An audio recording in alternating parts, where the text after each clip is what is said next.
You're listening to The Positive Professional with me, Tracy Yvonne. Welcome back, and thanks for tuning in to Season 2, Episode 27. And before I get into today's topic, I just wanted to say, as this is the last week in July, I do hope that everyone is having a safe and enjoyable summer thus far. Today's topic is going to be how to cultivate an attitude of peace and calm. So let's talk about the word peace. Just hearing the word itself sends out incredible, much-needed vibrations around and within us. All creation, all of humanity need peace. But how can one attain this noble virtue, which can make our lives so much more enjoyable and fulfilling? Peace is a serene state of being. It's an attitude and culture one can actively cultivate. And it doesn't automatically exist. The moment people wake up, a rush of thoughts plunging them into worry and restlessness often attacks them. And just checking our phones and switching on the television set introduces us to the reality of the hurting of the world we are living in today. Amidst the inevitable storms of this life, how can one manage to attain peace and be grounded? Not constantly being tossed about by the waves of unforeseen challenging events that await humanity every day. Now, this is where the attitude of peace comes in. In simple terms, attitude is a way of behaving, feeling, and acting towards a certain person or situation. When underdeveloped and immature, the usual way of reacting towards our surroundings is often instinctive or impulsive. Whenever anyone wrongs you or things don't go as expected, it's often easy to just immediately react negatively with feelings of resentment, bitterness, anger, frustration, and impatience. This is usually the norm when an individual has not trained one's mind to be mindfully responsive rather than instinctively reactive. Always reacting to things that happen to you on a day-to-day basis in that untrained way can most certainly lead to one having heavy burden to carry all the time, no matter where you go. So have you ever heard of the term, we are what we think, say, and do? To successfully adapt to our environment and overcome any setbacks that come our way, it's important to consciously decide to cultivate an attitude of peace. This means one has to start mindfully training themselves to cultivate a peaceful way of thinking, acting, and speaking. If you've gotten used to the attitude of cultivating the ABC mindset, then that becomes who you become. And the ABC mindset stands for accusing, blaming, and complaining. Our repeated thoughts, actions, and words form our habits and ultimately our character. Hence, it's possible to unlearn negative reactive behavioral patterns and reprogram ourselves to being a peaceful person by cultivating thoughts, action, and words that show an attitude of peace. Actively start practicing a culture of peace and how you behave to enjoy the fruit of peace. And remember, practice certainly makes perfect. It's also important to be open-minded to new or different perspectives. Albert Einstein once said, there are only two ways to live your life. One is as though nothing is a miracle, and the other is as though everything is. See, decoding everything that happens to you in a negative light robs you of the much-needed peace you could be cultivating and enjoying with others in your sphere of influence. So always focus on the positive.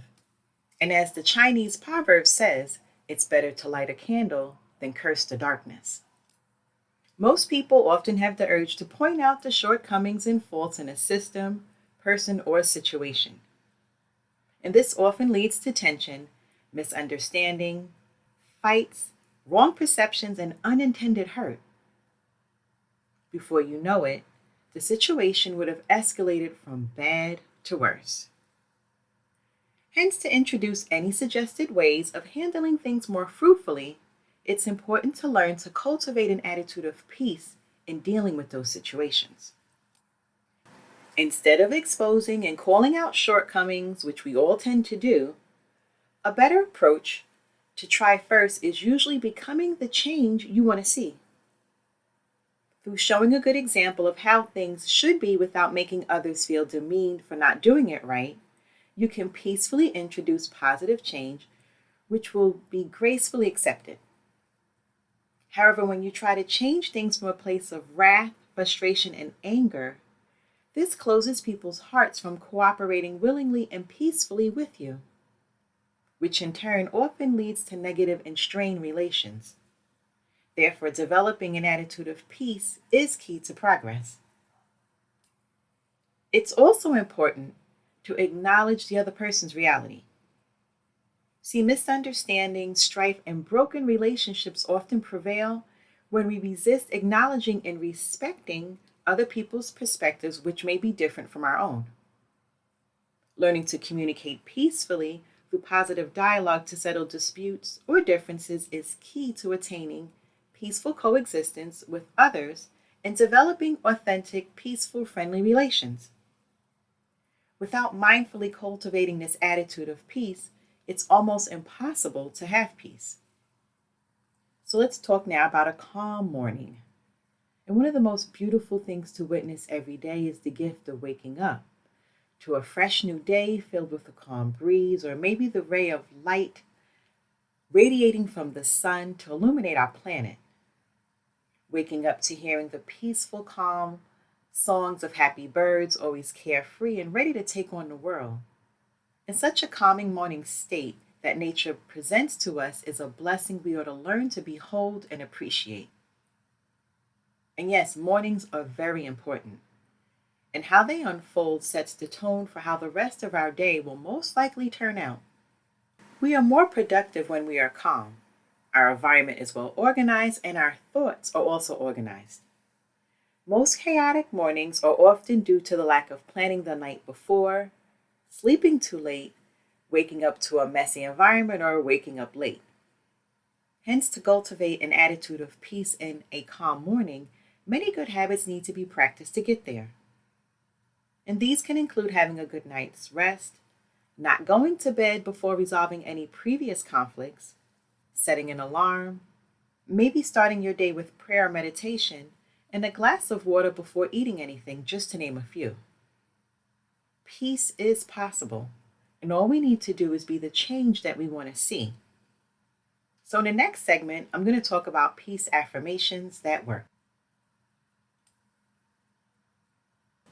Today's episode is brought to you by Ivy Elite Training. Are you looking for low-cost professional development workshops, topics like emotional intelligence, diversity and inclusion, and more? Then visit www.ivyelitetraining.com. That's www.ivyelitetraining.com.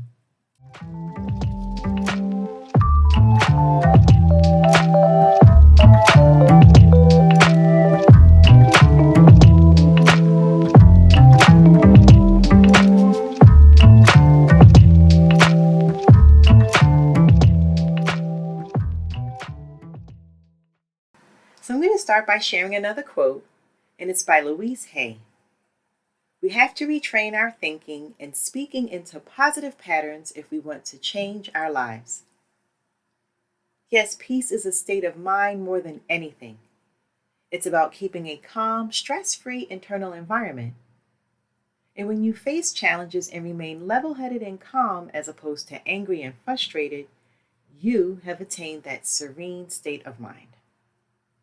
The mind is where we fight most wars that determine our thoughts, mood, actions, and our behavior. Our nature turns to negative scenarios much quicker than it embraces positivity. And to overcome this flaw of humanity, we must constantly fight off negativity and replace it with a positive mindset.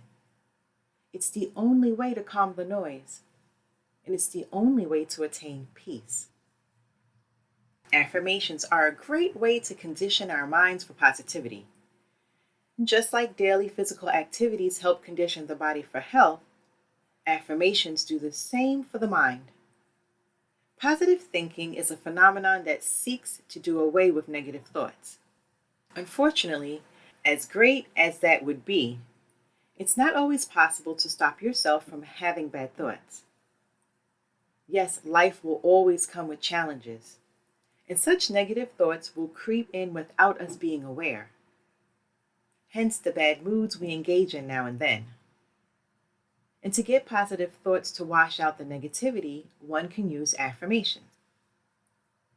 And when you recite affirmations, it's the same as having a pep talk. So before a team goes out to play, the coach or the captain gathers them together and gives them a type of motivational speech. And as the players engage in whatever sporting discipline, they replay that speech in their head, and it gives them the leverage they need to do their best. That speech empowers them and makes them feel like that they can achieve victory against their opponents.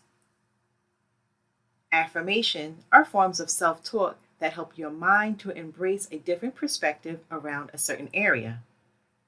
And the beauty of affirmations is that you are the one that's giving yourself that empowerment talk. The more you tell yourself that you are brave or that you can do whatever you set your mind to do, the more believable it becomes. And you can use affirmations in any area of your life. The results are always positive, but only if you're consistent to do it as often as you can. So the environment we live in does not always encourage peace. Too much is in the hands of other people who may not share the same values, ethics, or even moral code as us. And you can try to influence all of those different environments to be calm by practicing the virtues that relate to peace. It may not always work, however. Conflicts will always arise. And in such moments, you can make your own personal space a place of tranquility. You do not have to give in to those negative thoughts and situations. Use daily affirmations to condition your mind for peace.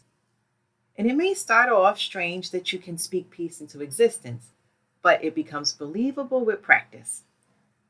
And calling upon that peace during stressful moments will keep you from being swept under the tides of life.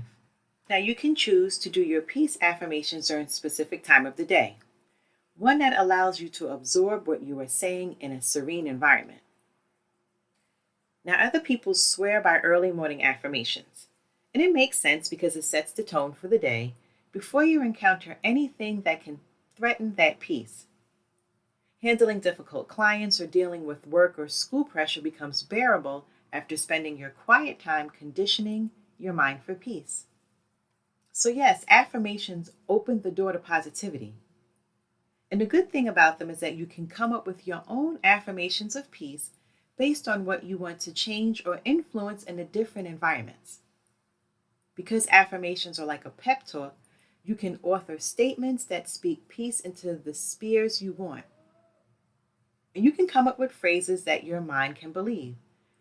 And no, it doesn't have to be complex or otherworldly statements that showcase your poetic ability. You can write affirmations in a language that your mind understands. And the simplest and shortest affirmations often do the trick. So now I'm going to share some examples of peace affirmations that work. My mind is a haven of peace. I am at peace with myself and with my environment. I am at peace with others, even those who are not at peace with me.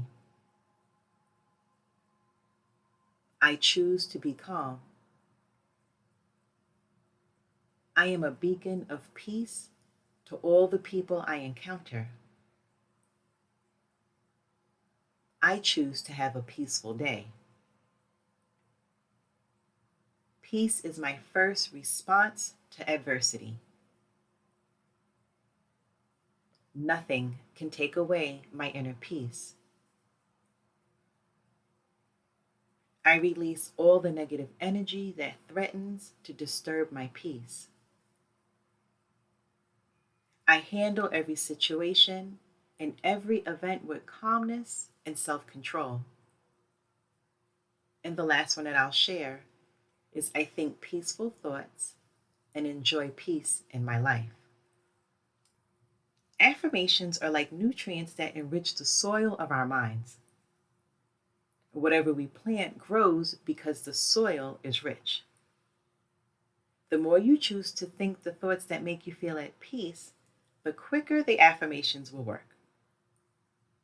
So if you want to change your approach to negative circumstances that threaten your inner peace, use affirmations. They will bring calm to any situation. Thanks for joining me today. I look forward to you tuning in to another episode. Make sure that you've subscribed to this podcast and don't forget to click the like button. You can also follow me on Twitter and Instagram. Stay safe and be well.